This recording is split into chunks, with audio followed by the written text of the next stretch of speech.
Fight Time Network. Welcome back to Fight Time Network. We got UFC 306 this weekend.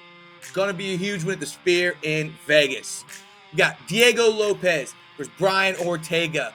Lopes coming in at 25-6, 29 years old, 5'11". Out of those 25 wins, pretty straight across the board, except for he's finishing people all the time, baby. Lopes' last 5 fights, he is 4-1. Just got beaten Dan Ige in the unanimous decision. That was crazy and all. Then God Ige stepped up, and so Lopes was able to fight. Then you got a knockout over Yusuf, knockout over Sabatini, submission armbar against Gavin Tucker. And they did lose a unanimous decision back in 2023 to Mavzari Blaev. Brian Ortega coming in 16-3, 33 years old, 5'9". Pretty much spread across the board, not really knockouts, mainly submission artist, baby. He actually almost caught Volk in one, and somehow Volk stayed alive.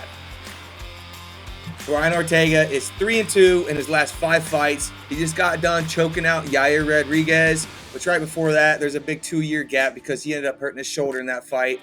He lost to Volk and Holloway back in 2018. He really hasn't been that active at all, but he's been at the top of the game, fighting all big names, having to wait a little bit sometimes. I'll be real with you, Diego Lopes is literally starting to become one of my favorite fighters. He has literally just grown so much over his last few fights. It's very impressive. Ever since his loss back in 2023, this kid has just evolved into a brand new fighter. Literally a stand-up. He's become amazing. He's getting in and out, not getting hit at the same time. He has like a 55% striking accuracy also. So if he's throwing, it's hitting.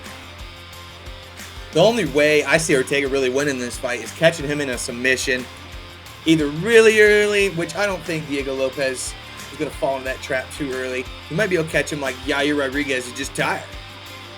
But I just don't see that happening. I truthfully feel like Ortega, this fight really will change of what I think of him. I've really liked him as a fighter. I really like him as a fighter, but the way Diego's fighting lately, I do not believe Ortega is going to be able to hang with that. Even though he just beat Yair Rodriguez, this is the test for Diego, and he is going to conquer. I'm taking Diego Lopes to win this Saturday. Fight Time Network.